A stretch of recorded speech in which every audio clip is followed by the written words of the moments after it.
Welcome back to Dreams of the Nameless, where selfish GOP snowflakes cry victim because Democrats want to pay off student debt and make college free in this dystopian moment. We previously discussed free college in an earlier video, but in the wake of this first Democratic debate and Bernie Sanders announcing his plan to pay off all student debt, Republicans are losing their minds over this. Most candidates have embraced at least some free college for all, but so far only Warren and Sanders, at least when I did these notes, had any plans to address current student debt. Warren's plan would eliminate up to $50,000 for most borrowers, and it'd be paid by a 2% tax on the wealthy. And there's some system in there about gradations of some borrowers can pay back more or less, or if you make too much, you get less paid back. It's way more complicated, and it doesn't seem to be quite so straightforward as the Bernie plan. He plans to pay off all debt and give everyone free college with a minimal amount of taxes on Wall Street. There's 3 inconsequential taxes, which even if you engaged in all 3 of the types of trading that he's targeting, the tax would only amount to 65 cents for every $100 that were traded.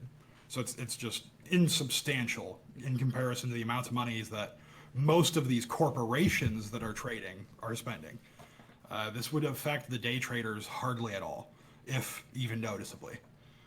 So if you can't tell, I'm a fan of the Bernie plan. One argument that I saw, because of course social media is just exploding with this whole free college, and the Republicans are just going crazy. Dan Crenshaw is our Republican fool this week. The one interesting. We've had Crenshaw before. He's the returning champion. Yes. He is the one-eyed Republican. If you've seen him, he wears an eye patch. I have no idea how he lost the eye, but he has lost the best opportunity ever for pirate cosplay. I totally think that would be an awesome look, but that's not really important. His tweet here, he said, when you say cancel student debt, you're saying a minority of people who had the advantage of obtaining a degree should have their debt paid off by hardworking taxpayers, 2/3 of whom don't have degrees themselves or already paid their own student debt off. This is immoral. But that is precisely what I think should happen. Is what exactly? What's he saying? Exactly what he's saying is fine. That's not actually what's going to happen under the Bernie plan. But even if what he said was exactly what was being proposed, I would still be in favor of it. You want to subsidize a healthy intellectual class. That's how you continue to innovate. That's how you move your country forward. Yes, you want the workers, whether they happen to hold advanced degrees or not, to pay taxes that keep our schools robust, all the way from kindergarten up through university. We know this is true. All you need to do is look at a K through 12 public school. No one is disputing that even the people who don't choose to finish high school their taxes still go towards the school tax in their city. No one is standing up and saying, why should I subsidize? Well, maybe some Republicans are saying this, I guess, but most people are not saying, why should I subsidize a good school and have it either be free or cheap for people's children if I didn't get my GED? It doesn't make a whole lot of sense. No, I don't think so either.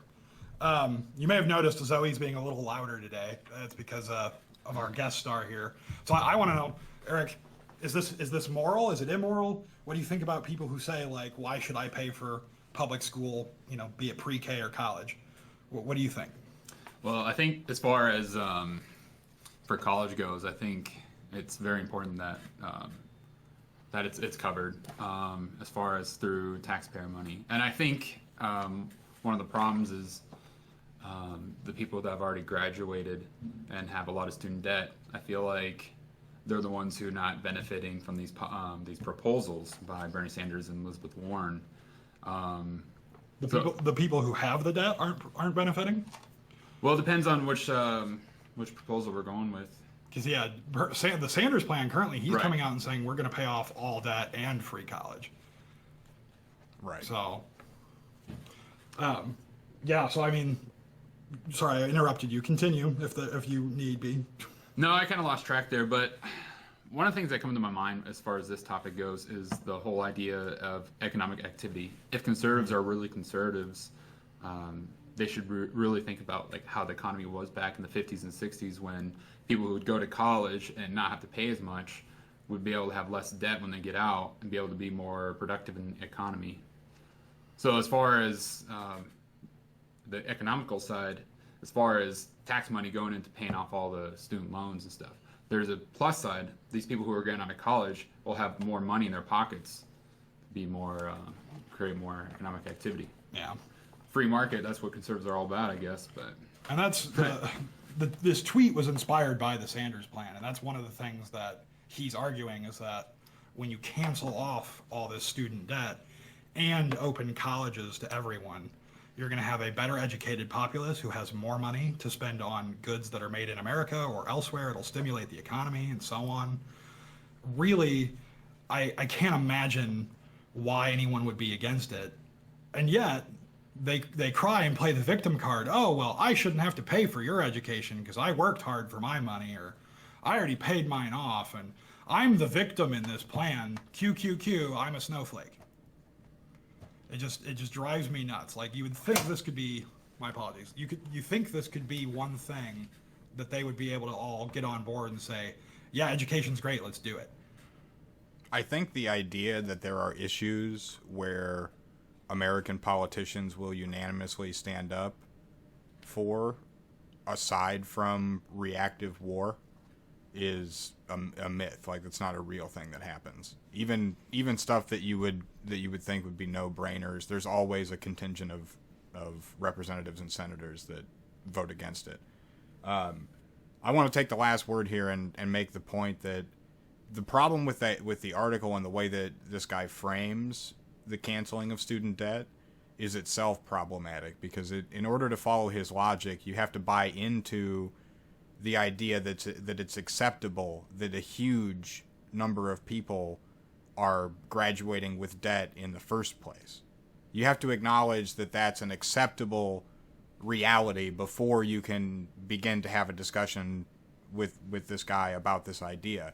And I reject his premise. It's not acceptable to me that most of academia is churning out students that are probably not going to pay off their student debt if they're lucky in their 30s and 40s, but lots of people are still paying them off now in their 50s. And didn't we just see a story a few weeks ago where people were actually hitting retirement age and still paying on student debts? That's counter. It's another one of these I'm not touching you games that the conservatives like to play. We know that this is bad.